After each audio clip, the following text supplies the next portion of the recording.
ముడుచుకొని పడుకొని ఉన్న సంజనకి గౌతమ్ కాళ్ళు తప్ప చేతిలో ఉన్నవేమీ కనపడు. ఎందుకురా ఇలా హింసిస్తున్నావు అని తలపైకి ఎత్తి చూస్తుంది. అతని చేతిలో ఉన్న గ్లాస్ ఐస్ ప్యాక్ చూసి కన్నీళ్లు తుడుచుకొని పైకి లేచి ఏంటి అని అడుగుతుంది. ఈ టైంలో నీకు ఫుడ్ సరిగ్గా ఎక్కదు కదా, గ్లూకోజ్ వాటర్ తాగు అని ఆమె చేతిలో గ్లాస్ పెడతాడు. సంజన తాగకుండా ఆ గ్లాస్ని అలాగే పట్టుకొని చూస్తూ ఉంటే నేను దానిలో ఏం కలపలేదు, నువ్వు భయపడకుండా తాగొచ్చు, నీ ప్రాణం నాకు ఎంతో విలువైనది, దాన్ని ఎంత తొందరగా నేను ఎందుకు తీస్తాను అని అంటాడు. అంతేలే, అంతే, కొంచెం కొంచెంగా నా రక్తం తాగుదామని డిసైడ్ చేసుకున్నావు నువ్వు, నా ప్రాణాన్ని ఇంత తొందరగా ఎందుకు తీస్తావు అని ఆ గ్లూకోజ్ వాటర్ తాగేస్తుంది. ఆమె చేతిలో ఉన్న గ్లాస్ తీసుకొని పక్కన పెట్టి పడుకో అని అంటాడు. ఎందుకు అని ఆశ్చర్యంగా చూస్తుంది గౌతమ్ వైపు. చెప్పింది చెయ్యి అని గట్టిగా చెప్పి తనని పడుకోబెట్టి పొట్ట మీద ఉన్న డ్రెస్ని పక్కకు జరిపి ఐస్ ప్యాక్ పెడతాడు. సంజనాకి కడుపు నొప్పి పెడుతున్న చోట ఐస్ ప్యాక్ చల్లగా తగులుతూ ఉండేసరికి ఒక్కసారిగా జివ్వుమంటుంది. గట్టిగా కళ్ళు మూసుకుంటుంది. తగ్గిపోతుందిలే అని ఆమె పొత్తు కడుపు దగ్గర నుంచి పై పొట్ట వరకు ఐస్ ప్యాక్ మొత్తం రౌండ్గా మసాజ్ చేస్తూ కడుపులో నొప్పి తగ్గేంత వరకు చూస్తాడు. సంజన కళ్ళ నుంచి వచ్చే కన్నీళ్ళు నొప్పి వలన వస్తుందో లేక గౌతమ్ తన మీద తీసుకునే కేర్ వలన వస్తుందో అర్థం కాని అయోమయ పరిస్థితిలో ఉంటుంది. నీకు నన్ను ఏడిపించడమే, బాధ పెట్టడమే వచ్చు అనుకున్నా, నా బాధను కూడా తీర్చగలుగుతావని అనుకోలేదు అని అంటుంది. నువ్వు బాధపడేది నా వల్లే అయ్యి ఉండాలి, ఏడ్చేది నా వల్లే అయ్యి ఉండాలి, ఇంకా దేనివల్ల నీ కళ్ళ వెంట కన్నీళ్ళు వచ్చినా నాకు నచ్చదు అని అంటాడు. తర్వాత ఆమెకు ఇబ్బంది కలగకుండా తనకు దూరంగానే పడుకుంటాడు. సార్, ఈవేళ బోర్డ్ మెంబర్స్తో మీటింగ్ ఉంది అని చెప్పారు, వాళ్ళందరూ మీటింగ్ రూమ్లో రెడీగా ఉన్నారు అని అంటాడు. గౌతమ్ మేనేజర్ వచ్చి ఓకే వస్తున్నాను పద అని గౌతమ్ మీటింగ్ రూమ్లోకి వెళ్తాడు. అప్పటి వరకు ఒకళ్ళకొకరు గుసగుసలాడుకుంటూ పెద్దగా అరుస్తూ ఉన్న జనాలందరూ తలుపు తీసుకొని లోపలికి వచ్చిన గౌతమ్ని చూసి అందరూ స్టిఫ్గా నిలబడి గుడ్ మార్నింగ్ సార్ అని విష్ చేస్తారు.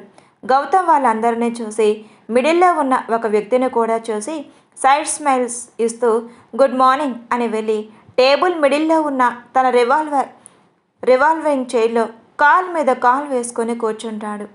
ఏంటి వేళ కొత్తగా మన బోర్డ్ మెంబర్స్ అసోసియేషన్లో ఇంకొక వ్యక్తి జాయిన్ అయినట్లుగా ఉన్నాడు అని అడుగుతాడు.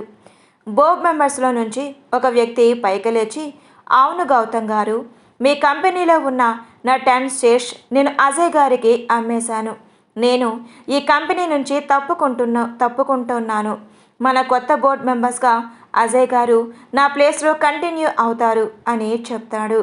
ఓ అవునా, మీరు అంత అర్జెంటుగా షేర్స్ని అమ్ముకోవాల్సిన అవసరం ఏమొచ్చిందో తెలుసుకోవచ్చా అని టేబుల్ మీద ఉన్న పేపర్స్ వెయిటర్స్ని తిప్పుతూ అడుగుతాడు. నాకు హెల్త్ బాగాలేదు, సో అందుకే నా షేర్స్ని అమ్ముకోవాల్సి వచ్చింది అని చెప్తాడు. ఓకే అని నెగ్లిజెంట్లుగా సమాధానం చెప్తాడు గౌతమ్.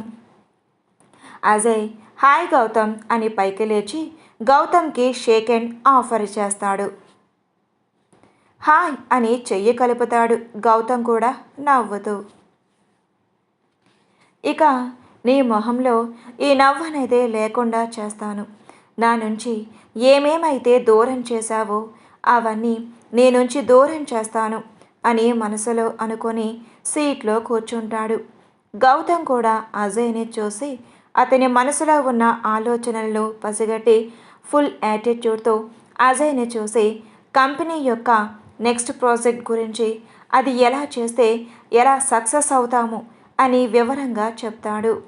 అందరికీ గౌతమ్ ప్లాన్ నచ్చిన అజయ్ ఇదేమన్నా పేరెంటం అనుకుంటున్నారా, ఇంతటి సీరియస్ ప్రాజెక్ట్ గురించి మీరు ఇలా సింపుల్ ప్లాన్ చెప్పేస్తున్నారు, అసలు ఈ ప్రాజెక్ట్ వాల్యూ గురించి మీకు తెలుసా, లేక మీరు ఏం చెప్తే అదే జరుగుతుంది అని మీరే డిసైడ్ అవుతున్నారా అని అంటాడు.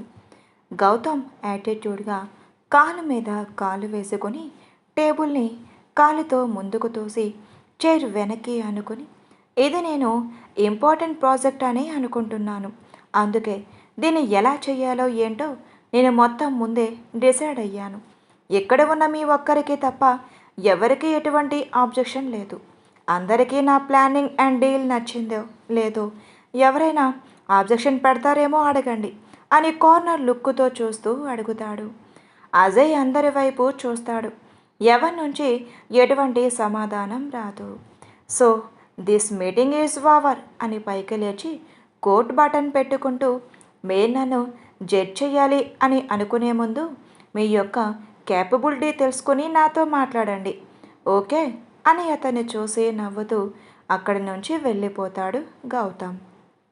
అసే అంటే నాకు వాడుకున్నటువంటి కెపాసిటీ ఆర్ క్యాపబిలిటీ నాకు లేదు అని అంటున్నాడా అని కోపంగా అక్కడ ఉన్న టేబుల్ని తన పిడికిలతో గుద్దుతాడు. అందరూ అజయ్ని వింతగా చూసి అక్కడి నుంచి వెళ్ళిపోతారు. గౌతమ్ పిఏ గౌతమ్ దగ్గరికి వచ్చి, మీతో ఒక మాట మాట్లాడవచ్చా అని తడబడుతూ అడుగుతాడు. గౌతమ్ ల్యాప్టాప్లో వర్క్ చేసుకుంటూ చెప్పండి అని అంటాడు తల ఎత్తకుండానే. అజయ్ గారు మీ ఫ్రెండే కదా, ఆయన ఎందుకు మిమ్మల్ని టార్గెట్ చేసి మాట్లాడుతున్నట్లుగా ఉంది, కావాలని ఇదంతా చేస్తున్నారేమో అని డౌట్గా ఉంది అని అంటాడు. వర్క్ చేయటం ఆపేసి అతని పిఏ వైపు చూసి, నాకు తెలుసు వాడసలు ఎందుకు షేర్స్ కొన్నాడు, ఆయన వాడు అనుకున్నది ఏది జరగదు, ఇది నా సామ్రాజ్యం, నేను అనుకున్నదే జరుగుతుంది, నా కనుసన్నులు దాటి ఎవరు ఏదీ చేయలేరు అని అంటాడు. ఓకే సార్ అని అక్కడి నుంచి వెళ్ళిపోతాడు గౌతమ్. ఇంటికి ఫోన్ చేసి నేను రావడానికి లేట్ అవుతుంది అని చెప్పాడు. ద్రాక్షాయిని సంజనకి భోజనం తీసుకొని తన గదిలోకి వెళ్తుంది. భోజనం అక్కడ పెట్టేసి వెనుతిరిగి వస్తుండగా, బామ్మ నేను నీతో మాట్లాడాలి అని అడుగుతోంది సంజన. సంజన వైపు తిరిగి మౌనంగా నిల్చున్న ద్రాక్షాయిని చూసి, ఏమైంది బామ్మ, నీకు ఎంతో ఇష్టం కదా నేనంటే, గౌతమ్ కంటే కూడా ఎక్కువగా నువ్వే చూసుకునే దానివి కదా, అలాంటిది ఎందుకు నన్ను గౌతమ్ ఇలా టార్చర్ చేస్తుంటే నువ్వేం మాట్లాడట్లేదు, ప్లీజ్ బామ్మ నేను ఉండలేను, ఎక్కడ నేను మా అమ్మ నన్ను దగ్గరకు వెళ్ళిపోతాను అని ఏడుస్తూ అడుగుతుంది. ద్రాక్షాయని మౌనంగానే ఉంటుంది. గౌతమ్ చేసిందే తప్పే కదా బామ్మ, నువ్వు ఎందుకు అయినా ఇలా మౌనంగా ఉంటున్నావు, కనీసం నన్ను ఈ గది దాటి బయటకు కూడా రానివ్వటం లేదు, నేను ఉండలేకపోతున్నాను, నాకు ఊపిరి రావట్లేదు, ఎవరు నా గొంతు పట్టి పిసికేస్తున్నట్లుగా ఉంది, నన్ను అర్థం చేసుకో బామ్మ, కనీసం నేను చేసిన తప్పైనా ఏంటో నాకు చెప్పు, గౌతమ్ నీతో అన్ని విషయాలు చెప్తాడు కదా, నేను చేసిన తప్పు చెప్తే నేను సరిదిద్దుకుంటాను, నా తప్పు నాకు తెలియకుండా నేను ఇలా ఉండలేకపోతున్నాను బామ్మ అని ఆమె చేతులు పట్టుకొని ఏడుస్తుంది. గౌతమ్ మంచివాడు కదా సంజన, నిన్ను బాగా చూసుకుంటున్నాడు కదా అని సంజన తలని నెమురుతూ అంటుంది ద్రాక్షాయని. మంచిగా చూసుకోవటం అంటే ఏంటి బామ్మ, పంజరంలో చిలకను బంధించినట్లుగా నన్ను గదిలో బంధించడమా, అసలు గౌతమ్ ఇలా ఎందుకు మారిపోయాడు, ఎందుకు నన్ను ఇలా బలవంతంగా పెళ్లి చేసుకున్నాడు, ప్లీజ్ చెప్పు, వాడు ఎలాంటి వాడో నాకో తెలుసు, నేను చిన్నప్పటి నుంచి వాడినే చూస్తున్నాను, అలాంటి వాడిని నేను ఇలా చూడలేకపోతున్నాను అని అంటుంది సంజన బాధగా.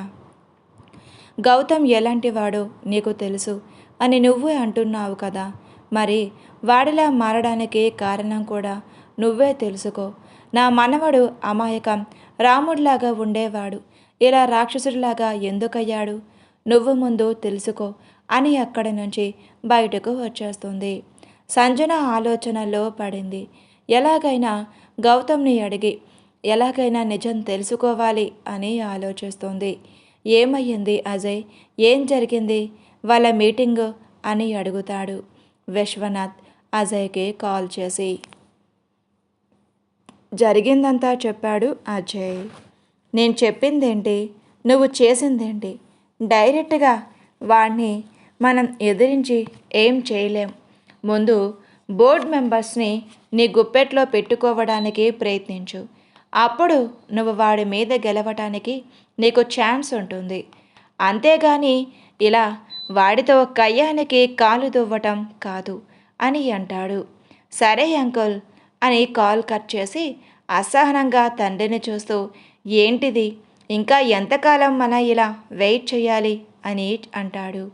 సంజన నీ దగ్గరికి వచ్చేంత వరకు ఆ విశ్వనాథ్ ఆ ఆస్తినంతా కూతురు పేరు మీద రాశాడు.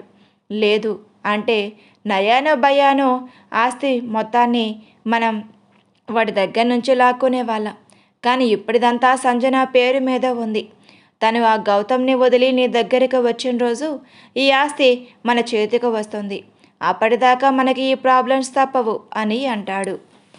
ఇంటికి వచ్చిన గౌతమ్ కాసేపు తన నాన్నమ్మతో మాట్లాడి తర్వాత తన రూమ్కి వెళ్తాడు. ఆలోచిస్తూ కూర్చున్న సంజనాని చూసి కూడా కనీసం ఒక మాట కూడా మాట్లాడకుండా టవల్ తీసుకొని వాష్రూమ్లోకి వెళ్ళిపోతాడు. 15 మినిట్స్ తర్వాత స్నానం చేసి వచ్చి డిన్నర్ చేయలేదా అని అడుగుతాడు. పక్కనే మూత పెట్టి ఉన్న ప్లేట్ని చూస్తూ, లేదు నాకు ఆకలిగా లేదు అని చెప్తుంది. సరే అయితే నేను వెళ్ళి డిన్నర్ చేసి వస్తాను అని రూమ్ నుంచి బయటకు వెళ్తూ ఉంటే, నేను నీతో మాట్లాడాలి గౌతమ్ అని అంటుంది సంజన పైకి లేచి. ముందు డిన్నర్ చేయి, తర్వాత మాట్లాడుకుందాం అని అంటాడు. లేదు, నేను నీతో ఇప్పుడే మాట్లాడాలి. నీతో మాట్లాడిన తర్వాతే నేను డిన్నర్ చేస్తాను. అప్పటిదాకా నేనేమీ తినను అని మొండిగా గౌతమ్ ముందుగా వచ్చి నుంచొని చెప్తుంది. మార్నింగ్ నుంచి మీటింగ్లో ఉన్న చిరాగ్గా ఉన్న గౌతమ్ విసుగ్గా సంజనని చూస్తూ, ప్లీజ్ సంజు, నేను ఫుల్గా టైర్డ్ అయ్యాను, నన్ను విసుగుంచొద్దు, ఏదైనా రేపు మాట్లాడుకుందాం, ముందు వెళ్ళి డిన్నర్ చెయ్యు అని అంటాడు. సంజన వెనక్కి తిరిగి డోర్ క్లోజ్ చేసి మళ్ళీ గౌతమ్ని చూస్తూ అతని చెయ్యి పట్టుకొని, రా నేను నీకు తినిపిస్తాను, ఇద్దరం కలిసి ఇక్కడే డిన్నర్ చేద్దాం అని అతని కళ్ళల్లోకి చూస్తూ చెప్తుంది. వద్దు, నువ్వు తిను, నేను అని గౌతమ్ చెప్పబోతుంటే అతని నోటి మీద చేతిని అడ్డుపెట్టి, నువ్వేం మాట్లాడొద్దు, రా నేను నీకు తినిపిస్తాను అని అతన్ని తీసుకొని వెళ్ళి బెడ్ మీద కూర్చోబెట్టి పక్కనే ఉన్న ప్లేట్ తీసి అన్నాన్ని ముద్దలు కలుపుతూ ప్రేమగా తన కోసం అన్నం ముద్దలు కలుపుతూ ఉన్న సంజనాని చూస్తూ ఒక క్షణం గౌతమ్ మైమరిచిపోతాడు. నోరు తెరవకుండా సైలెంట్గా ఉన్న గౌతమ్ని చూస్తూ నోరు తెరువు అని నవ్వుతూ చెప్తోంది. అప్పటిదాకా మైమరుపుగా చూసిన గౌతమ్ కళ్ళల్లో ఒక్కసారిగా కోపంతో కళ్ళు ఎర్రబడ్డాయి. అతని పిడికిలి బిగించి తన ఎదురుగా అన్నం ప్లేటు పట్టుకుని నుంచున్న సంజన చేతిని గట్టిగా పక్కకు తోసేస్తాడు. సంజన చేతిని నెట్టేయడంతో సంజన ప్లేట్తో సహా కింద పడిపోతుంది. ఒక్కసారిగా ఏం జరిగిందో తెలియక షాక్తో భయంగా గౌతమ్ని చూస్తోంది. నాకు వద్దు అని చెప్తుంటే వినిపించుకోవెందుకు, నీ చేతి ముద్ద నేను తినను అని కోపంగా అరిచి చెప్పి అక్కడి నుంచి లేచి బయటకు వెళ్ళిపోతాడు. కళ్ళ వెంట నీళ్లతో సంజన వెళ్తున్న గౌతమ్ని చూస్తూ, నేనేం తప్పు చేశానురా, నన్ను ఇలా అసహించుకుంటున్నావు, నేనంటే నీకు ఎంతో ఇష్టం, నా చేత్తో ముద్దలు కలిపి పెడితే తినడం నీకు చాలా ఇష్టం కదా, అలాంటిది ఇప్పుడు ఎందుకు ఇలా మారిపోయావు, బలవంతంగా నా జీవితంలోకి వచ్చావు, నన్ను ఎందుకు ఇలా వేధిస్తున్నావు, ఎప్పటిదాకా నీ కళ్ళల్లో నేను చూసింది నా మీద ప్రేమ అని ఉన్నట్టుండి ఎందుకు అంత కోపంగా బయటకు వెళ్ళిపోయావు, అసలు ఏం జరుగుతుంది, నా జీవితంలో నేను ఏం తప్పు చేశాను అని ఏడుస్తూ కాళ్ళు రెండు ముడుచుకొని గోడకి ఆనుకొని కూర్చుంటుంది. గదిలో నుంచి కోపంగా బయటకు వచ్చిన మనవడిని చూసి ద్రాక్షాయిని భోజనం పెడుతూ, ఏమైంది నాన్న, ఎందుకు అలా కోపంగా ఉన్నావు అని అడుగుతుంది. ఏం సమాధానం చెప్పకుండా తినేసి సంజనకు భోజనం తీసుకొని అక్కడి నుంచి గదిలోకి వెళ్తాడు. అప్పటికే పనమ్మాయి వచ్చి కింద పడిన అన్నమంతా క్లీన్ చేసేస్తుంది. ఏడుస్తూ కూర్చున్న సంజనాని చూసి, ఇదిగో నీకోసం భోజనం తీసుకువచ్చాను, తిను అని అంటాడు. నాకు వద్దు అని చెప్తుంది ఏడుస్తూనే. నువ్వు ఇలా ఏడ్చినంత మాత్రాన నీ మీద నాకు ఉన్న కోపం పోదు.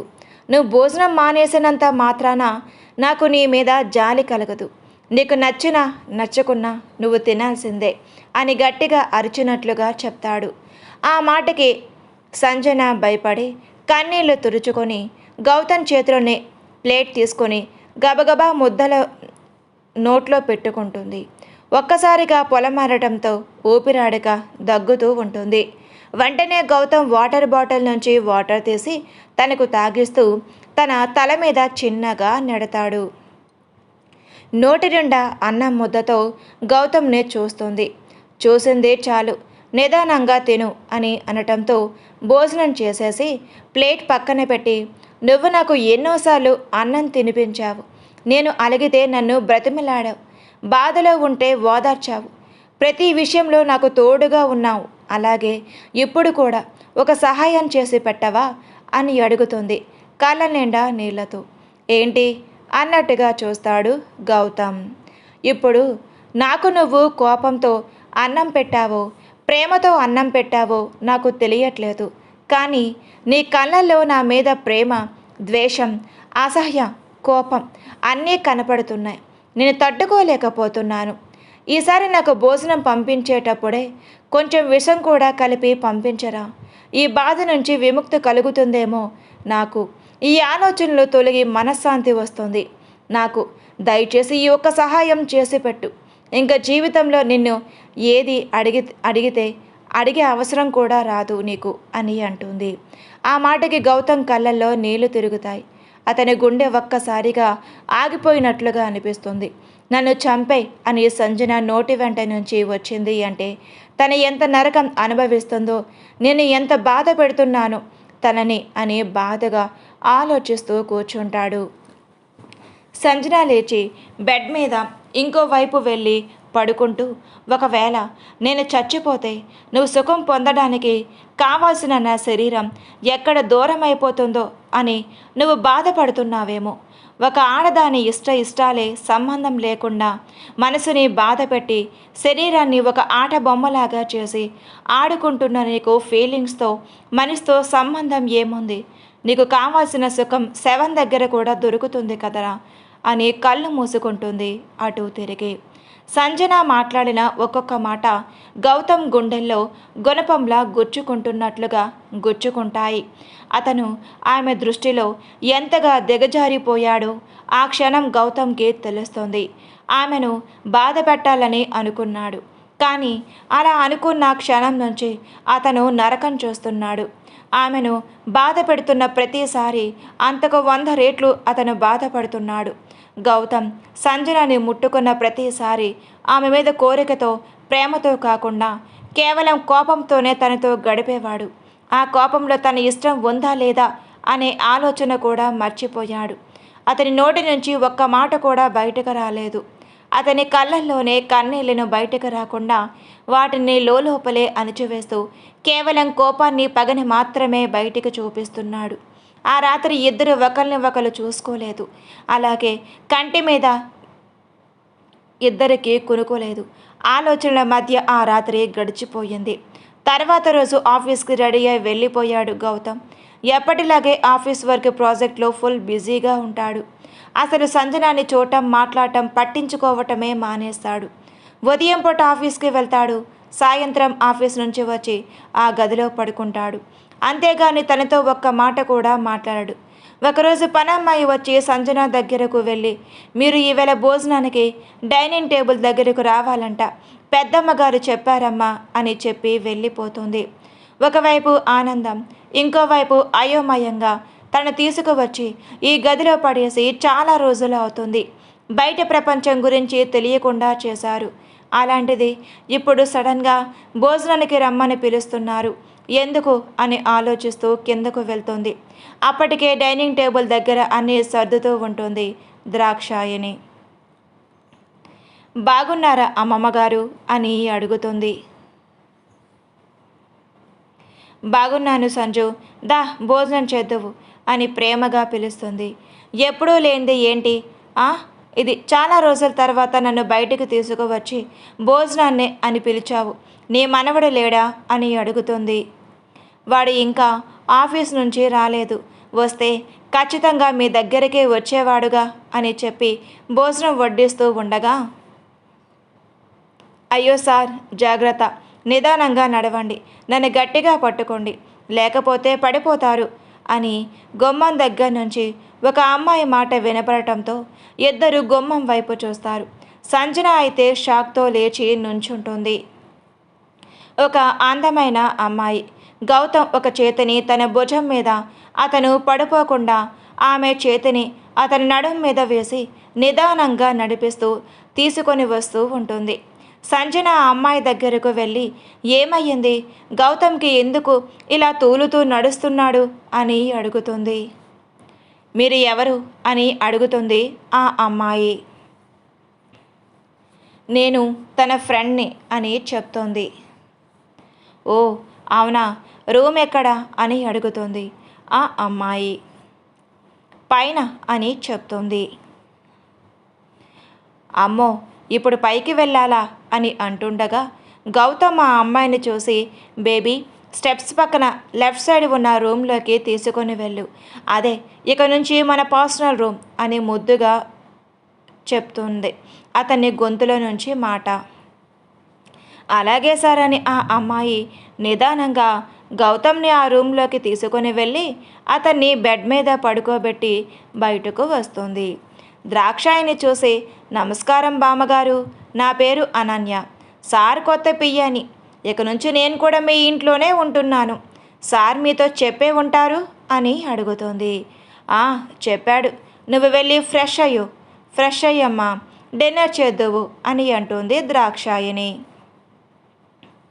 నేను సార్ బయట డిన్నర్ చేసేసాము, నేను వెళ్ళి పడుకుంటాను, మార్నింగ్ నుంచి ఫుల్గా అలసిపోయాను అని చెప్తుంది.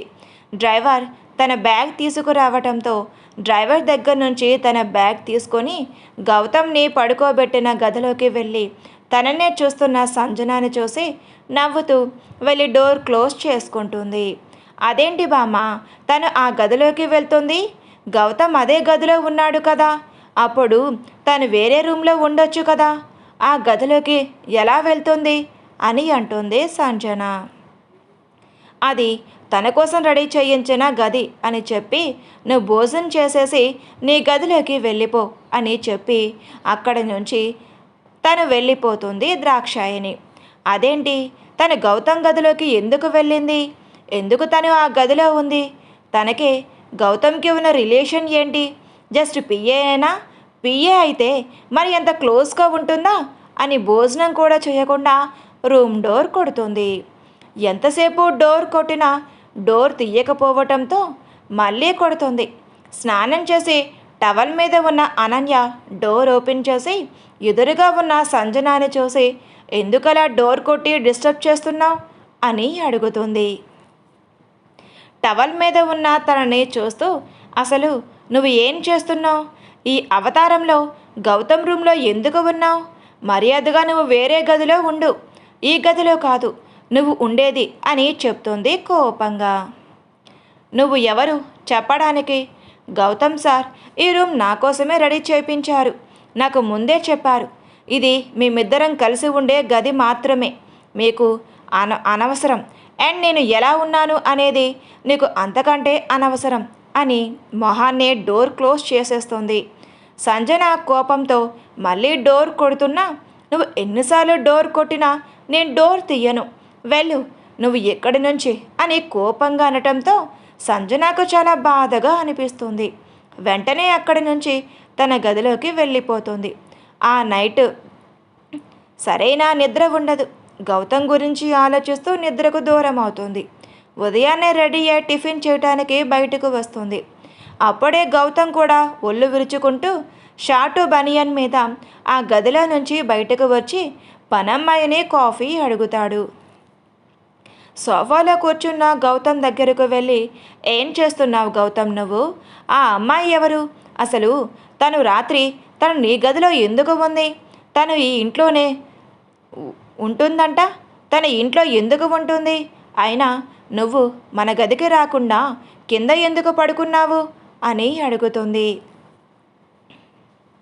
సంజన మాటలకు సమాధానం చెప్పకుండా ఫోన్ చూసుకుంటూ ఉన్న గౌతమ్ చూస్తుంటే సంజనకు ఇంకా కోపం ఎక్కువ అవుతుంది.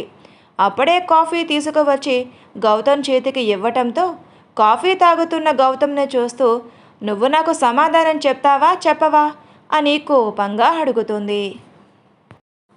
నీకు సమాధానం చెప్పాల్సిన అవసరం నాకు లేదు అని కాఫీ తాగేసి గౌతమ్ అక్కడి నుంచి మళ్ళీ అనన్య గదిలోకి వెళ్ళిపోతాడు. కాసేపటికి ఇద్దరు రెడీ అయి బయటకు వస్తారు. వాళ్ళనే చూసిన ద్రాక్షాయిని రండి టిఫిన్ వడ్డిస్తాను అని అంటుంది. హాల్లోనే వాళ్ళ కోసం ఎదురు చూస్తూ ఉన్న సంజన గౌతమ్ని చూసి గౌతమ్ నేను నీతో మాట్లాడాలి అని సీరియస్గా అడుగుతుంది. నాకు ఇప్పుడు ఆఫీస్ టైం అవుతుంది, నాకు మాట్లాడే ఇంట్రెస్ట్ లేదు అని డైనింగ్ టేబుల్ దగ్గరకు వెళ్తాడు. అనన్య గౌతమ్ పక్క పక్కన కూర్చుంటే గౌతమ్ పక్కనే కూర్చుంటుంది సంజన. ముగ్గురికి ద్రాక్షాయిని వడ్డిస్తూ ఉంటుంది. పూరీలో కురుం కలుపుకొని తింటూ వావ్ సూపర్, చాలా బాగా చేశారు బామ్మగారు, కొంచెం టేస్ట్ చేస్తారా, చాలా బాగుంది అని తన ప్లేట్లో పూరీ ముక్క కుర్మాలో కలిపి అతని నోటికి అందిస్తుంది. సంజన షాక్తో అలాగే చూస్తూ ఉంటుంది. చాలా బాగుంది అని గౌతమ్ కూడా తిని చెప్తాడు. సంజన తన ప్లేట్లో పెట్టుకున్న ఇడ్లీ ముక్క చట్నీలో కలుపుకొని ఇడ్లీ చాలా బాగుంది గౌతమ్, ఇడ్లీ టేస్ట్ చాలా బాగుంది అని ఒక ముక్క చట్నీలో ముంచి అతని నోటి దగ్గర పెడుతుంది. నాకు ఇడ్లీ అంటే ఇష్టం ఉండదు అని సంజన చెయ్యి పక్కకు నెట్టడంతో కళ్ళ నిండా నీళ్లతో సంజన గౌతమ్ని చూస్తుంది. అనన్య సంజన వైపు చూసి ఒక హైబ్రో వైస్ చేసి నవ్వుతూ తను చూడటంతో ఇంకా సంజనకు కోపం ఎక్కువై టిఫిన్ చేయకుండానే చెయ్యి కడుక్కొని వెళ్ళిపోతుంది. అదేం పట్టించుకోకుండా గౌతమ్ కూడా తినేసి అనన్యతో కలిసి ఆఫీస్కి వెళ్ళిపోతాడు. సంజన బాధగా సోఫాలో కూర్చుంటుంది. సంజన టిఫిన్ చేయలేదు, నువ్వు టిఫిన్ చేయి లేకపోతే మళ్ళీ హెల్త్ ప్రాబ్లం వస్తుంది అని తన టిఫిన్ తీసుకొని వెళ్ళిపోతుంది. గౌతమ్ ప్రవర్తన చాలా వింతగా ఉంటుంది. ఎందుకు గౌతమ్ ఇలా ప్రవర్తిస్తున్నాడు అని ఆలోచిస్తూ ఉంటుంది సంజన. పని మనిషి వచ్చి అమ్మగారు అని సంజనను పిలుస్తుంది. ఏంటి అన్నట్లుగా తన వైపు చూస్తుంది సంజన. నేను మీకు చెప్పే అంతటి దాన్ని కాదు, కానీ మీతో ఒక విషయం చెప్పవచ్చా అని అడుగుతుంది. చెప్పు అని అంటుంది సంజన. ఏ మగాడు అయినా ఆడది ప్రేమగా దగ్గరైతే ఆ ఆడదానికి బానిస అవుతాడు. అదే ఆడది నువ్వు ఎవరు అన్నట్లుగా చూస్తే మగాడు ఆమెకు దూరమై వేరొక చోట ప్రేమ కోసం వెతుకుతాడు. నేను ఈ మాట ఎందుకు చెప్తున్నానో మీకు అర్థమయ్యే ఉంటుంది. మీరు చదువుకున్న వాళ్ళు, ఒకసారి అన్నీ ఆలోచించుకోండి అని అంటుంది. సంజన ఆలోచిస్తూ కూర్చుంటుంది. గౌతమ్ మొదటి నుంచి ఒక మంచి స్నేహితుడిగా తనతో ఉన్నాడు. ఎప్పుడు తప్పుగా ప్రవర్తించలేదు. అలాంటిది సడన్గా తన జీవితాన్ని పాడు చేసి బలవంతంగా తను పెళ్లి చేసుకొని తీసుకువచ్చాడు. ఆయన తనను ఏమాత్రం ఇబ్బంది పెట్టలేదు. కొన్ని రోజులు బలవంతంగా తన శరీరాన్ని తన ఇష్టం లేకుండా తాగిన ఒకసారి ఆమె మాట్లాడిన మాటలకు అతని మనసు కలిగిన బాధకి అప్పటి నుంచి ఆమెను కనీసం ముట్టుకోలేదు, కూడా మాట్లాడలేదు. ఇప్పుడు వేరే అమ్మాయితో క్లోజ్గా ఉంటున్నాడు. అతను నాకు ఇష్టం లేదు కదా గౌతమ్, వేరే అమ్మాయితో ఉంటే నాకెందుకు అని నేను అనుకోవచ్చు కదా అని నాకెందుకు చాలా బాధగా కలుగుతుంది. అతను నాతో మాట్లాడకపోతే ఏదోలా అనిపిస్తుంది. వేరే అమ్మాయితో గౌతమ్ గడుపుతున్నాడు అని అంటేనే నేను తట్టుకోలేకపోతున్నాను. అంటే నేను తన్ని ప్రేమిస్తున్నానా అని ఆలోచిస్తూ ఉంటుంది. అలాగే ఆలోచిస్తూ మధ్యాహ్నం భోజనం కూడా సరిగ్గా చెయ్యదు. రాత్రికి కూడా గౌతమ్ తాగటంతో అనన్య గౌతమ్ని ఇంటికి తీసుకొని వస్తుంది. గౌతమ్ కోసమే ఎదురు చూస్తూ ఉన్న సంజన గౌతమ్ని అనన్య తీసుకురావటంతో మళ్ళీ తాగాడా అని అడుగుతుంది. అవును, సార్ లైట్గా డ్రింక్ చేశారు అని చెప్తోంది. గౌతమ్ని తన గదిలోకి తీసుకొని వెళ్తూ ఉండగా, ఆగు, గౌతమ్ని నేను మా రూమ్లోకి తీసుకొని వెళ్తాను అని అతని రెండో చేతిని ఆమె భుజం మీద వేసుకొని అతని నడుం మీద చెయ్యి వేసి తన వైపుకు లాక్కుంటుంది. అనన్య, అసలు మీరెవరు? సార్ మాతోనే ఉంటాను అని చెప్పారు. సార్ నేను మా గదిలోకి తీసుకొని వెళ్తాను అని అంటుంది, గౌతమ్ చేతిని తన భుజం మీద వేసుకుంటూ. సంజన కోపంగా, నేను తన వైఫ్ని, మా మొగుడిని నా గదిలోకి తీసుకొని వెళ్తాను. ఒక్క మాట నువ్వు మాట్లాడావంటే నేను ఊరుకునేదే లేదు అని కోపంగా చెప్పి గౌతమ్ని నిదానంగా పైకి తీసుకొని మెట్లు ఎక్కుతూ ఉండగా కిచెన్లో నుంచి అంతా చూస్తూ ఉన్న ద్రాక్షాయిని, ఇప్పుడు మొగుడు అని గుర్తొచ్చిందా నీకు సంజన అని అంటుంది. అదేంటి బామ్మ అలా అంటావు? గౌతమ్ నా మెడలో తాళి కట్టాడు, అతను నా భర్త కదా అని అడుగుతుంది. మరి నిన్న తనతో అతను నీకు ఏమవుతాడు అని అంటే ఫ్రెండ్ అని చెప్పావు, ఇప్పుడు మొగుడు అని ఎందుకు అంటున్నావు? అదా, అది అని తడబడుతూ చెప్తూ ఉండగా, చెప్పు, వాడు నీ ఇష్టం లేకుండా బలవంతంగా తాళి కట్టాడు అని అన్నావు. నిన్ను బలవంతంగా లొంగ తీసుకొని నీతో కాపురం చేస్తున్నావు అని అన్నారు. వాడి మనసు విరిగిపోయింది, నీకు దూరంగానే ఉన్ని. అలాంటిది ఇంకా నీకు వాడు ఎలా భర్త అవుతాడు? వాడిని నీ గదిలోకి తీసుకువెళ్లాల్సిన అవసరం ఏమొచ్చింది అని అడుగుతుంది. అక్కడే ఉన్న సోఫాలో కూర్చోబెట్టి, అదేంటి బామ్మ అలా అంటావు? నువ్వు నీ మనవడు చేసిన తప్పుని సమర్థిస్తున్నావా? నేను అతన్ని నా భర్త కాదు, ఒక ఫ్రెండ్ అని చెప్పాను. కానీ నీ మనవడు చేసింది తప్పు కదా. రాక్షసంగా నా జీవితాన్ని నాశనం చేశాడు, బలవంతంగా నా మెడలో తాళి కట్టాడు. మొగుడు అన్న అహంకారంతో నా ఇష్టం లేకుండానే నా శరీరాన్ని తాగాడు. అలాంటప్పుడు నాకు కోపం రాదా, బాధ రాదా? రాక్షసుడిలాగా ప్రవర్తించిన ఒక ఆడదాని జీవితాన్ని నాశనం చేసింది నీ మనవడు కాదా? అప్పుడు నీ మనవడి మీద నాకు కోపం రాకూడదా అని అంటుంది. అయినా ఏమైంది వీడికి? ఇన్ని సంవత్సరాలు స్నేహం ముసుగులో నాతో మంచిగా నటించాడు. ఇది వీడి అసలు క్యారెక్టర్. మొన్న నాతో ఉన్నాడు, నిన్నేమో దీంతో ఉన్నాడు అని అనన్య వైపు వేలు పెట్టి చూపించి, ఇలా ఆడపిల్లలతో తిరగడమే నీ మనవడు చేసేదా? ఒక క్యారెక్టర్ లేనివాడు నీ మనవడు. అలాంటి వాణ్ణి నాకు భర్త అని చెప్పుకోవడానికే నాకు సిగ్గుగా ఉంది. వీడసలు నా ప్రేమకి అర్హుడే కాదు. కానీ తాలిబంధానికి విలువ ఇచ్చి నేను వీడికి భర్తగా అనుకుంటున్నాను. ఇలాంటి వాడు బ్రతికినా ఒకటే, చచ్చినా ఒకటే. చస్తే ఈ తాళి తీసి పక్కన వేసి నా జీవితాన్ని నేను చూసుకుంటా. నాకు ఈ బాధ తప్పింది అని అంటుంది కోపంగా. ఆ మాటకి ద్రాక్షాయని సంజన చెంప పగలగొడుతుంది కోపంగా. సంజనని చూస్తూ, ఇంకొక్క మాట నా మనవడి గురించి మాట్లాడితే నేను ఎక్కడే చంపేస్తాను. అసలు ఏమనుకుంటున్నావే? నా మనవడు క్యారెక్టర్ లేనివాడా? వాడు రాక్షసుడా? ఆడపిల్లల జీవితాలతో ఆడుకునేవాడు. నీ జీవితాన్ని వాడు నాశనం చేశాడా?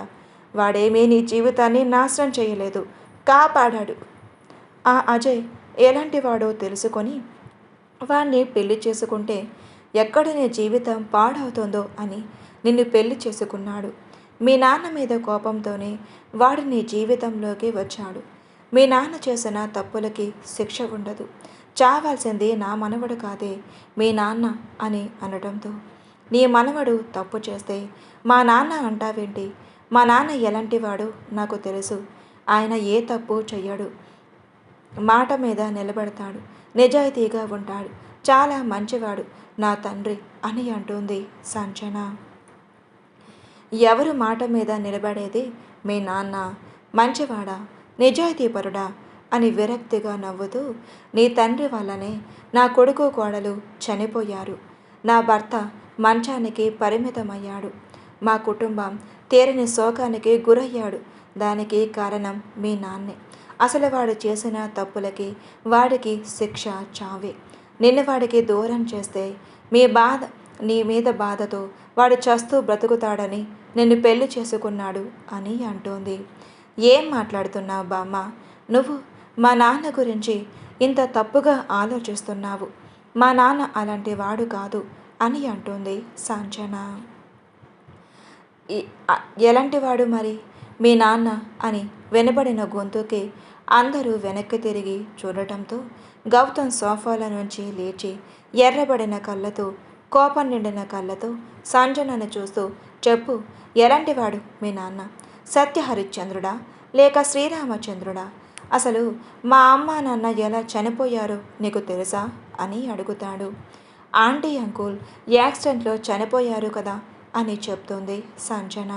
కాదు, మీ నాన్న యాక్సిడెంట్ చేసి వాళ్ళను చంపించి అది యాక్సిడెంట్ లాగా క్రియేట్ చేపించాడు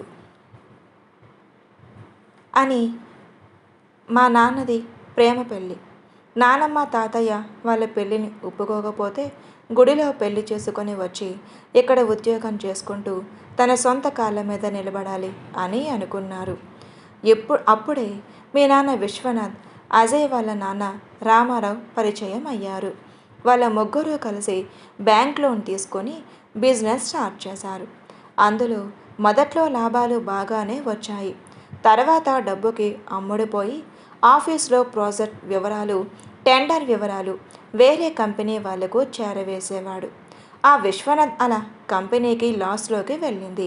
మా నాన్న ఆ విశ్వనాథ్ రామారావు మీద నమ్మకంతో కంపెనీ బాధ్యతను అప్పచెప్పడంతో దొరికినంత వరకు దోచుకొని నష్టాలు చూపించారు.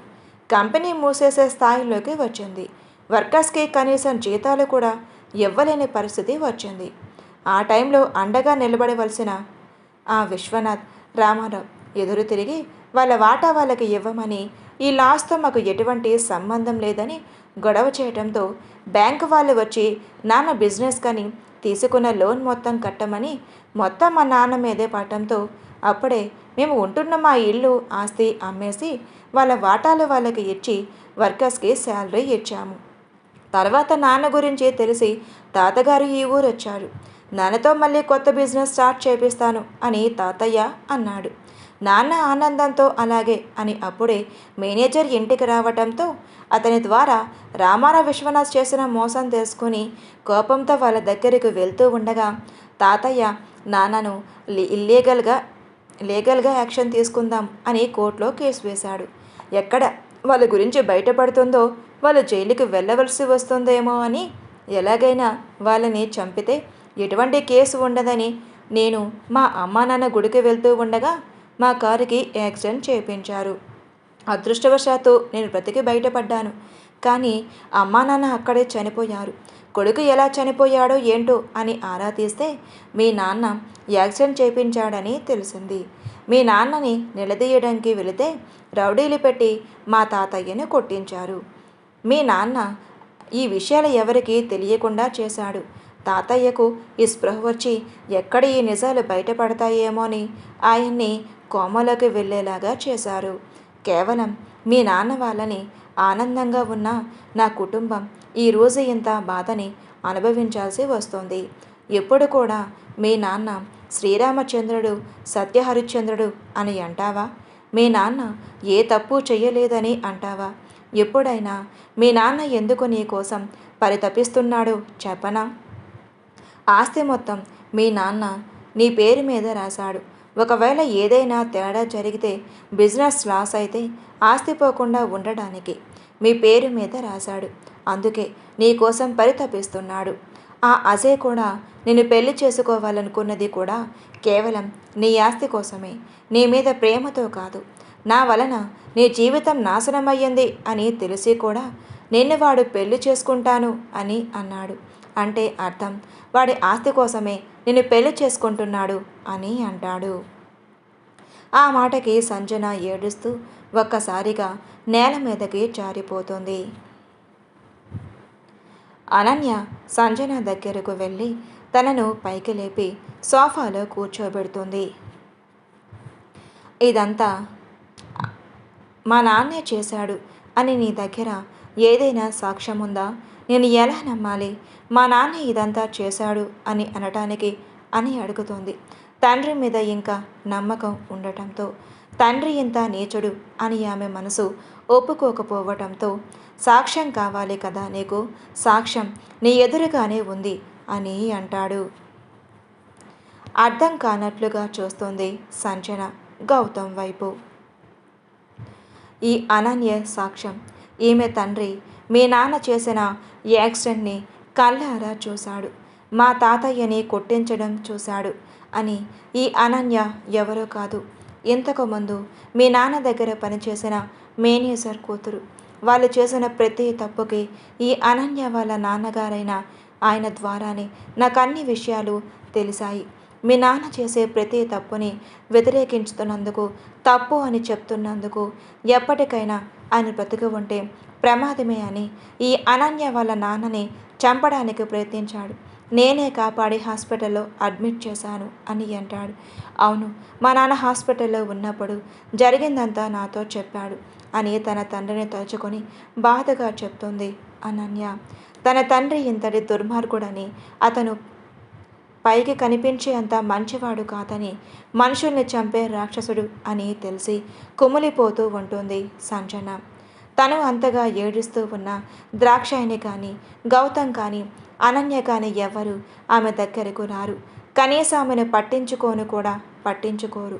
కాసేపటి వరకు ఏడ్చి ఉన్న సంజనకి ఏదో ఆలోచన వచ్చినట్లుగా అనిపించి తన కన్నీళ్లను తుడుచుకొని గౌతమ్ మొన్న ఉన్న గదిలోకి వెళ్తుంది. అప్పుడే స్నానం చేసి వచ్చిన గౌతమ్ని వెనక నుంచి గట్టిగా పట్టుకొని, ఐఎమ్ సారీ గౌతమ్, నేను అర్థం చేసుకోలేకపోయాను, నన్ను క్షమించు అని ఏడుస్తూ ఉంటుంది. గౌతమ్ నుంచి ఎటువంటి మాట రాదు. ప్లీజ్ రా, నన్ను క్షమించు, నా గురించి నీకు తెలుసు, నేనేది కావాలని చెయ్యలేదు, నా ఇష్టం లేకుండా నన్ను ముట్టుకున్నావు అన్న కోపం, బాధలు నిన్ను బాధ పెట్టాను, చాలా మాటలు అన్నాను, తప్పు పట్టాను, నన్ను క్షమించరా. నువ్వు మాట్లాడకపోతే నాకు ఊపిరాడనట్టుగా ఉంటుంది, నువ్వు వేరే వాళ్ళతో కలిసి ఉంటున్నావు అని అంటేనే నా ప్రాణం పోతున్నట్టుగా అనిపిస్తుంది, నీకు దూరంగా నేను బ్రతకలేను, ప్లీజ్ రా, ఈ ఒక్కసారికి నన్ను క్షమించు, ఇంకెప్పుడు నేను బాధ పెట్టను అని అంటుంది ఏడుస్తూనే. ఆమె 2 చేతులను విడదీసి తనను ఎదురుగా తీసుకొని వచ్చి చెంపల మీద జారిన కన్నీళ్లను తుడుస్తూ, నువ్వు నన్ను ప్రేమిస్తున్నావా అని అడుగుతాడు. అవును అని తల ఊపుతుంది. ఎప్పటి నుంచి అని అడుగుతాడు గౌతమ్. తెలియదు, కానీ నువ్వు నాకు కావాలి, నువ్వు లేకుండా నేను ఉండలేను అని మాత్రం తెలుస్తుంది అని అంటుంది సంజన. ఆ మాటలకి గౌతమ్ పెదవుల మీద చిరునవ్వు విరబోస్తుంది. సంజన గడ్డం మీద చెయ్యి పెట్టి తలపైకి ఎత్తి, నా కళ్ళల్లోకి చూడు అని అంటాడు. సిగ్గుతో వాల్చిన కనులు పైకి ఎత్తి గౌతమ్ కళ్ళల్లోకి చూస్తుంది సంజన. నిజంగానే నన్ను ప్రేమిస్తున్నావా, లేక మీ నాన్నని ఏమీ చెయ్యకూడదు అని నాటకం ఆడుతున్నావా అని అడుగుతాడు గౌతమ్. ఆ మాటలకి మళ్ళీ సంజన కళ్ళల్లో నీళ్లు చేరుతాయి. తన కాళ్ళ వేళ్ళ మీద నిలబడిన గౌతమ్ పెదాలను అందుకుంటుంది. అతని 2 చేతుల్లో తీసుకొని ఆమె నడుముకి చుట్టుకుంటుంది.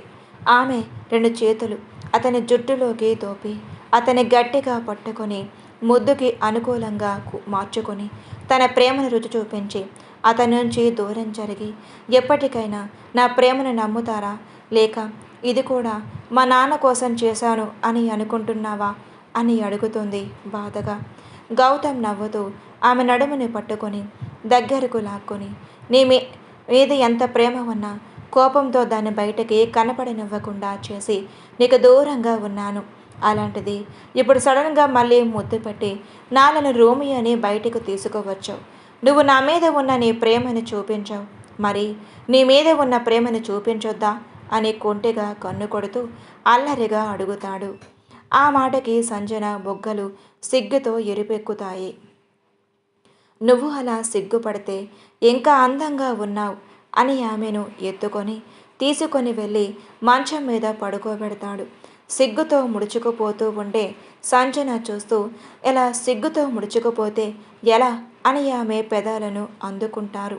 ఇద్దరూ ఇష్టంగా ముద్దుని ఆస్వాదిస్తూ నాలుకలతో సయ్యాటలు ఆడుకుంటూ ఒకరి ఊపిరి ఇంకొకరిని అందించుకుంటూ ఎంతో ఇష్టం ఇద్దరిలో విరహం ఉందో అదంతా ఆ ముద్దులోనే చూపిస్తూ ఆమెను తనకు అనుకూలంగా మార్చుకుంటూ అతని చేతులతో ఆమె చీర పక్కకు జరిపి వెనకాల ఉన్న జాకెట్ హుక్స్లో తీస్తూ ముద్దుని కంటిన్యూ చేస్తాడు. సంజన ఊపిరి క్షణాలు అతని పెదాలను ఆమె పెదాలను విడదీస్తాడు. తెల్లటి పాలరాతి శిల్పంలాగా ఉన్న ఆమె ఒంటికి ఆయాసపడుతూ ఊపిరి తీసుకుంటున్నప్పుడు నేను గొప్ప అంటే నేను గొప్ప అని పోటీపడి చంద్రబింబాల్ని చూసేసరికి తనని తాను కంట్రోల్ చేసుకోలేక మళ్ళీ ముద్దు పెడుతూ అతని చేతులతో వాటిని నొక్కుతూ ఆమెలో ఇంకా ఇంకా కోరికను పెంచేలాగా చేస్తాడు. సంజన చేతులు కూడా అతని నడుం చుట్టూ చేరి గట్టిగా పట్టడంతో అతనిలో ఇంకా ఇంకా కోరికలు చెలరేగుతూ ఉంటాయి. నుదుటి నుంచి ముద్దులు పెడుతూ సన్నటి మెడ మీద ముద్దులు అద్దుతూ చంద్రబింబాలను కొరుకుతూ నెలవంకలాంటి నడుము నొక్కుతూ నాభిని నాలుకతో కొలతలు కొలుస్తూ ఉంటే ఇష్టంగా అతని జుట్టును గట్టిగా పట్టుకొని ఆమె పొట్టకి ఒత్తుకుంటుంది. నిదానంగా కిందకు వస్తూ ముద్దులు పెడుతూ ఉంటే ప్లీజ్ రా, ఇలా చంపొద్దు, నన్ను నీలో కలిపేసుకో, నేను తట్టుకోలేకపోతున్నాను అని సన్నటి స్వరంతో మత్తుగా సంజన గొంతు నుంచి వినపడటంతో నవ్వుతూనే ఇద్దరి ఒంటి మీద నూలుపోగు లేకుండా చేసి వాళ్ళ మీద దుప్పటి కప్పి గాలి కూడా వాళ్ళ మధ్య దూరకుండా ఉండేలాగా చేసి ఆమెలోకి చేరిపోతాడు. అతని నడుము కదలికలు ఆమె చేతులతో అతని నడుం గట్టిగా వద్దటంతో ఇంకా కదలిక వేగం పెంచడంతో వేడి నిట్టూర్పులతో ఆ గది అంతా మారుమోగింది. అతను ఆమె నుంచి సుఖాన్ని పొందుతూ తనకి కూడా తన మగతనాన్ని రుచి చూపిస్తుంది. సుఖాన్ని అందజేస్తారు. ఇష్టంగా ఒకరికొకరు చూసుకుంటూ ఉన్న ఆ శృంగార గీడకు వాళ్ళ నుంచి వెలువడే వేడి నిట్టూర్పులకు గది కూడా వేడి సెగలతో నిండిపోతుంది. అలా ఎంతసేపు ఒకరినొకళ్ళు ఉన్నారు, సమయం తెలియలేదు. ఎప్పటికీ ఇద్దరు అలసిపోయి అలాగే ఒకరిని ఒకరు పట్టుకొని పడుకుండిపోతారు. సూర్యకిరణాలు కిటికీ అద్దాలలో నుంచి వారి మొహాన పగలటంతో మెలకువ వస్తుంది సంజనకు. తన పట్టుకుని పడుకొని ఉన్న గౌతమ్ని చూసి వీడు నా బంగారం అని అతని పెదాలతో అంటీ ముట్టనట్లుగా పెట్టి టవల్ తీసుకొని వాష్రూమ్లోకి వెళ్ళిపోతుంది. బాత్రూమ్ డోర్ కొట్టిన సౌండ్ రావటంతో డోర్ కొంచెం ఓపెన్ చేస్తుంది. ఎదురుగా టవల్ కట్టుకొని ఉన్న గౌతమ్ని చూసి ఏంటి అని అడుగుతుంది. నేను స్నానం చెయ్యాలి అని అంటాడు గౌతమ్. నేను చేస్తున్నాను, వచ్చేస్తా ఉండు అని అంటూ ఉండగానే తను బలవంగా డోర్ వెనక్కి లోపలికి దూరిపోయి డోర్ క్లోజ్ చేస్తాడు. ఏంట్రా ఇది, నేను షవర్ చెయ్యాలి, నేను వచ్చినాక నువ్వు స్నానం చెయ్యవచ్చు అని అడుగుతుంది. లేదు, ఇద్దరం కలిసే చేద్దాం అని తడిసిన ఆమె అందాలను చూస్తూ అతను కూడా తీసేసి తన ఒంటిని ముద్దలతో ముంచేస్తూ షవర్ కింద తడుస్తూనే ఆమెను వాల్కి లాక్ చేసి ఇష్టంగా ఆమెలో కూడా కోరికను పెంచి ఇద్దరు ఒకళ్ళతో ఒకరు చేరిపోయి ప్రేమతో కోరికను కూడా తీర్చుకుంటారు. బాత్ టబ్లో కూర్చొని తన ఒడిలో కూర్చోబెట్టుకొని ఎలా ఉంది నాతో అని అడుగుతాడు అల్లరిగా. సంజన సిగ్గుతో అతని వైపు తిరిగి వాటేసుకొని ఐ లవ్ యూరా అని అంటుంది. ఈ యాంగిల్లో ఒకసారి ట్రై చేద్దామా అని మళ్ళీ గౌతమ్ అనటంతో నా వల్ల కాదురా బాబు, నాకు ఆకలిగా ఉంది అని అంటుంది. వెంటనే ఇద్దరూ కలిసి స్నానం చేసి రెడీ అయి కిందకు వస్తారు. నవ్వుతూ జంటగా వచ్చిన మనవడు మనవరాల్ని చూస్తే ద్రాక్షాయని ఆనందంతో అమ్మ సంజన, వెళ్ళి దేవుడి గదిలో దీపం పెట్టిరా అని అంటుంది. అలాగే బామ్మ అని సంజన గదిలోకి వెళ్ళి దీపం పెట్టి దండం పెట్టుకొని బయటికి వస్తుంది. వాళ్ళని చూసి మీ టిఫిన్ పెట్టుకుని తినండి, నేను మళ్ళీ వస్తాను అని తన గదిలోకి వెళ్ళిపోతుంది. ఇద్దరు టిఫిన్ తినటం పూర్తి చేస్తారు. గౌతమ్ ఆఫీస్కి వెళ్ళటానికి తన ల్యాప్టాప్ బ్యాగ్లో పెట్టుకుంటూ ఉండగా నేను ఆఫీస్కి వస్తాను అని అడుగుతుంది. ఎందుకు అని అంటాడు గౌతమ్. వస్తాను, తీసుకువెళ్ళు అని అడుగుతుంది సంజన. సరే రెడీ అవ్వు అని అనటంతో ద్రాక్షాయణికి చెప్పి ఇద్దరూ కలిసి ఆఫీస్కి వెళ్తారు. గౌతమ్ సంజనాని తన ఛాంబర్లో కూర్చోబెట్టి నాకు చిన్న మీటింగ్ ఉంది, ఒక హాఫ్ అన్ అవర్లో వచ్చేస్తాను అని బయటకు వెళ్ళిపోతాడు. ఈలోపు సంజన ఆఫీస్లో మేనేజర్ని పిలిచి తనకు కావలసిన ఒక పని చేపించుకుంటుంది. మేడం, సార్కి తెలిస్తే కోపడతారు అని మేనేజర్ భయపడుతున్నా ఏం కాదు, నేను చూసుకుంటాను అని చెప్తోంది. సరే మేడం అని మేనేజర్ వెళ్ళిపోతాడు. గౌతమ్ మీటింగ్ ఫినిష్ చేసుకొని ఆఫీస్కి వస్తాడు. అతని సీట్లో కూర్చొని కొన్ని డాక్యుమెంట్స్ మీద సైన్ చేస్తూ ఉన్న సంజనాను చూసి, ఏంటి మేడం, నా ఆఫీస్లో నా సీట్లో కూర్చొని ఏం వర్క్ చేస్తున్నారు అని అడుగుతాడు నవ్వుతూ. ఇది నీ ఆఫీస్ కాదు, నాది, నా ఛాంబర్ అని తన చేతిలోనే ఉన్న డాక్యుమెంట్స్ గౌతమ్ చేతిలో పెడుతుంది. ఏంటిది అని అడుగుతాడు గౌతమ్. చదువు, నీకే తెలుస్తుంది అని అంటుంది సంజన. ఆ డాక్యుమెంట్స్ తీసుకొని చదివిన కోపంతో, వాట్ ఈస్ దిస్ సంజు, నీ ఆస్తి మొత్తం నా పేరు మీద ఎందుకు రాశావు? నీ ఆస్తి కావాలని నేనేమీ అడగలేదు కదా అని అడుగుతాడు. నాది నీది అని ఏదీ ఉండదు, ఇక నుంచి అంతా మనదే. నా పేరు మీద ఉన్న ఆస్తి కోసమే అజయ్ నన్ను పెళ్లి చేసుకోవాలి అని అనుకున్నాడు అని అన్నా. ఇప్పుడు ఎటువంటి ఆస్తి నా పేరు మీద లేదు. మా నాన్న చేసిన తప్పులను కూడా ఖచ్చితంగా శిక్ష పడాలి. నేను పోలీస్ కంప్లైంట్ ఇస్తాను అని అంటుంది. పోలీస్ కంప్లైంట్ ఇస్తే మీ నాన్న బయటికి రాడు అని అనుకుంటున్నావా? శిక్ష పడుతుంది అని అనుకుంటున్నావా అని అడుగుతాడు గౌతమ్. ఖచ్చితంగా శిక్ష పడుతుంది, పడేలాగా మనం చేద్దాం. చట్టాన్ని మన చేతుల్లోకి తీసుకోవద్దు. వాళ్ళు మనుషుల ప్రాణాలు తీసే నరరూప రాక్షసులు. వాళ్ళలాగా మనం మనుషులం ప్రాణాలు తీయము. చట్టంతోనే వాళ్ళకి బుద్ధి చెప్పాలి అని అంటుంది. సరే అని ఇద్దరూ కలిసి వెళ్ళి పోలీస్ స్టేషన్లో విశ్వనాథ్, రామారావు అమ్మా నాన్న చంపారని, గౌతమ్ తాతయ్యను, అనన్య తండ్రి మీద దాడి చేశారని కంప్లైంట్ ఇస్తారు. గౌతమ్ని ఎలా మట్టు పట్టించాలి, సంజనని ఎలా వాళ్ళ దగ్గరకు తెచ్చుకోవాలి అని ఆలోచిస్తూ విశ్వనాథ్ ఇంట్లో ప్లాన్లు వేసుకుంటూ ఉన్నారు రామారావు, అజయ్. అప్పుడే గుమ్మంలోకి అడుగు పెడుతున్న సంజనని చూస్తారు. ఆనందంగా సంజనని చూసి కాత్యాయిని ఎదురు వెళ్ళి సంజనని కౌగులించుకొని, ఎన్ని రోజులయ్యింది నిన్ను చూసి, ఏమన్నా అన్నాడా? బాగా చూసుకుంటున్నాడా నిన్ను, లేక ఏడిపిస్తున్నాడా అని కన్నీళ్లతో కూతురిని తడుముతూ అడుగుతుంది.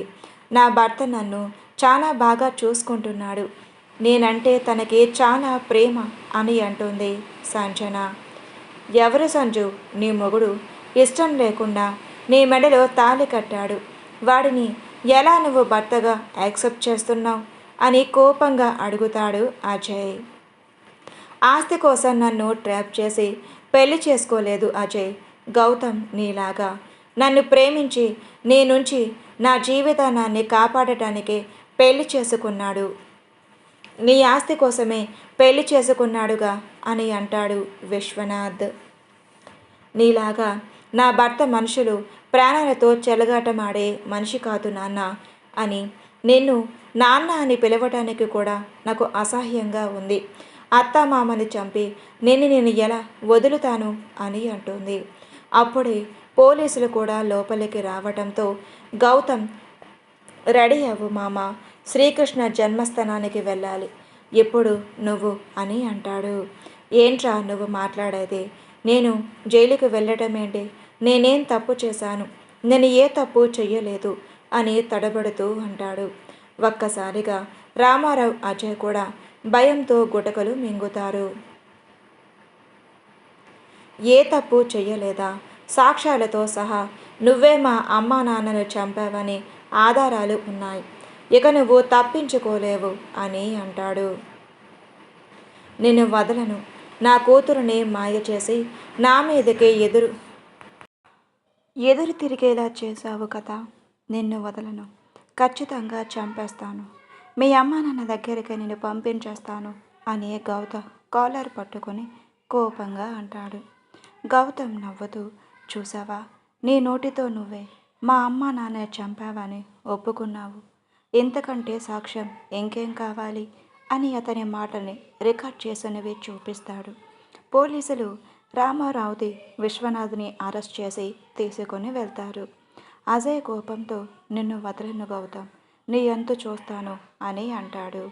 సావిత్రి, కాత్యాయని ఏడుస్తూ ఉంటారు. ఏంటి నువ్వు చూసేది? నీ కంపెనీ దివాలా తీసింది, నీ ఆస్తులు మొత్తం పోయాయి. రేపే బ్యాంకు వారు ఆస్తి జప్తు చేయడానికి వస్తున్నారు. దానికి ఏం చెయ్యాలో ముందు అదే ఆలోచించు అని నవ్వుతూ సంజనాన్ని తీసుకొని అక్కడి నుంచి వెళ్ళిపోతాడు. ఇద్దరూ సంతోషంగా రెండో రోజు గుడికి వెళ్తారు. గుడిలో ప్రదక్షిణలు చేస్తూ ఉండగా గౌతమ్కి ఫోన్ రావడంతో సంజనాను చూసి, ఇప్పుడే వస్తాను, ఫోన్ మాట్లాడేసి అని పక్కకు వెళ్తాడు. గౌతమ్ ఫోన్ మాట్లాడేసి వచ్చేసరికి సంజన కనపడదు. గుడి మొత్తం వెతుకుతాడు, ఎక్కడా కనపడదు. గౌతమ్కి కొంచెం టెన్షన్గా అనిపిస్తుంది. అప్పుడే గుడిలో సీసీటీవీ ఉండటం చూసి సీసీటీవీ రూమ్లోకి వెళ్ళి, సంజన నా భార్య ప్రదక్షిణ చేస్తూ ఉండగా నేను ఫోన్ రావడంతో నేను పక్కకు వెళ్ళాను. నా భార్య కనపడటం లేదు, ఒకసారి చూపించండి అని అక్కడ ఉన్న కెమెరాస్ అన్నీ చూస్తూ ఉండగా ఎవరో ఒక వ్యక్తి బుర్కా వేసుకొని లోపలికి వచ్చి సంజన నోటికి కర్చీఫ్ అడ్డుపెట్టి గుడి వెనుక డోర్ నుంచి బయటకు తీసుకువెళ్ళడం, ఒక వెహికల్ ఎక్కించడం కనిపిస్తుంది. వెంటనే ఆ వెహికల్ నెంబర్ని నోట్ చేసుకొని తన ఫ్రెండ్ సాగర్ పోలీస్ ఆఫీసర్కి వెహికల్ నెంబర్ ఇచ్చి సంజన కనపడలేదు అని చెప్పి ఆ వెహికల్ ఎటు వెళ్ళిందో ఎక్కడ ఉందో చూడమని చెప్తాడు. ఒక అరగంటకి గౌతమ్కి పోలీస్ ఆఫీసర్ నుంచి ఫోన్ వస్తుంది. ఆ వెహికల్ ఉన్న లొకేషన్ నీకు పంపిస్తున్నాను చూడు, మేం కూడా అదే లొకేషన్కి వస్తున్నాం అని అనటంతో గౌతమ్ ఓకే అని కాల్ కట్ చేసి ఆ వెహికల్ వెండి ఆగిన దగ్గరకు వెళ్తాడు. అక్కడ ఒక పాడుబడిపోయిన గౌడన్ ఉంటుంది. గౌతమ్ అందులోకి వెళ్ళేసరికి కొంతమంది రౌడీలు గౌతమ్ని చుట్టుముడతారు. వాళ్ళని తన స్టైల్లో చితక్కొట్టి సంజనాన్ని ఉంచిన ప్లేస్కి వెళ్ళేసరికి ఒక చెక్క కుర్చీలో కాళ్ళు చేతులు కట్టేసి నోటికి కూడా గుడ్డ కట్టేసి ఉంటుంది సంజన.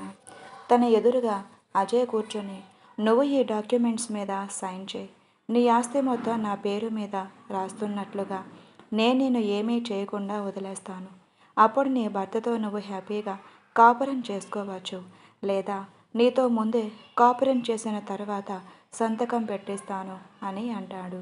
తను ఆ డాక్యుమెంట్స్ మీద సైన్ చేసిన ఆస్తి నీకు రాదుబే అని వినిపిస్తుంది గౌతమ్ గొంతుకి వెనక్కి తిరిగిన అజయ్, ఎందుకు రాదు, తన ఆస్తి మొత్తం తన పేరు మీదే ఉంది కదా అని అడుగుతాడు. లేదు, తన పేరు మీద ఉన్న ఆస్తి మొత్తం నిన్నే నాకు రాసేసింది. ఇప్పుడు తన పేరుకి మీద ఎటువంటి ఆస్తి లేదు, సైన్ చేయాల్సింది నేన్రా, కానీ అది జరగని పని అని అంటాడు. ఎందుకు జరగదు, నేను చూస్తాను అని గట్టిగా అరుస్తాడు. అజయ్, ఎవరు అజయ్ దగ్గరికి రారు. ఎవరి కోసం రా ఎదురు చూస్తున్నారు? నీ చెంచాల కోసమా? వాళ్ళని ఎప్పుడో పడుకోబెట్టేశాను నేను, ఇక మిగిలింది నువ్వే అని అతని దగ్గరకు వస్తూ ఉండగా అజయ్ భయంతో తన జోబులోని కత్తిని తీసి సంజన మెడ మీద పెడతాడు. సంజన బెదురు కళ్ళతో గౌతమ్ని చూస్తుంది. గౌతమ్, రే, తన ఒంటి మీద చిన్న గీత పడ్డా నువ్వసలు నేను ఎందుకు పుట్టానా అనేలాగా కొడతాను చెప్తున్నా, మర్యాదగా వదిలే అని అంటాడు. నువ్వు నా దగ్గరకు వచ్చావంటే తనని చంపేస్తాను అని అంటాడు అజయ్. గౌతమ్ తన కాళ్ళ దగ్గర ఉన్న రాగిని తన కాలితో గట్టిగా ఒక తన్ను తన్నడంతో అది వెళ్ళి అజయ్ మొహాన తగులుతుంది. వెంటనే అజయ్ చేతిలో కత్తి జారిపోవటంతో గౌతమ్ ఫాస్ట్గా సంజనాను పక్కకు జరిపి అజయ్ మొహం మీద 4 పంచులు ఇవ్వడంతో దెబ్బకు కింద పడిపోతాడు. పోలీసులు రావడంతో అజయ్ మీద కిడ్నాపింగ్ కేసు పెట్టి జైల్లో పెడతారు.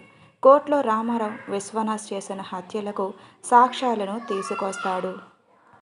తన తల్లిదండ్రులు వీళ్ళ వల్ల చనిపోయారు అని నిరూపిస్తాడు. గౌతమ్ వాళ్ళు చేసిన హత్యలకు గాను రామారావుకి విశ్వనాథ్కి యావజ్జీవ కఠిన గారాలు శిక్ష పడుతుంది. అజయ్కు సంజన ఆస్తి కోసం కిడ్నాప్ చేసి రేప్ చేయడానికి ప్రయత్నించినందుకు 5 సంవత్సరాల కఠినగార శిక్ష పడుతుంది. తన తల్లిదండ్రులను చంపిన వారికి శిక్ష పడినందుకు గౌతమ్ చాలా హ్యాపీగా ఫీల్ అవుతాడు. ఇద్దరు ప్రేమగా దగ్గరవుతూ ఇష్టంగా కలుస్తూ ఒకరిని విడిచి ఒకరు ఉండలేను అంత ఆనందంగా ఉంటారు. సంవత్సరం తిరిగేలోపు వారి ప్రేమకు గుర్తుగా పండంటి ఆడపిల్ల వారి మధ్యలోకి వస్తుంది. ముగ్గురు కలిసి ఆనందంగా సంతోషంగా జీవితాన్ని గడుపుతారు. ఇక్కడితో స్టోరీ సమాప్తం. మీకు ఈ స్టోరీ ఎలా అనిపించిందో కామెంట్ రూపంలో తెలియజేయండి. ఇంకో స్టోరీతో మీ ముందుకు వస్తాను. ప్లీజ్ ఫ్రెండ్స్, మీ సపోర్ట్ని నాకు అందించండి.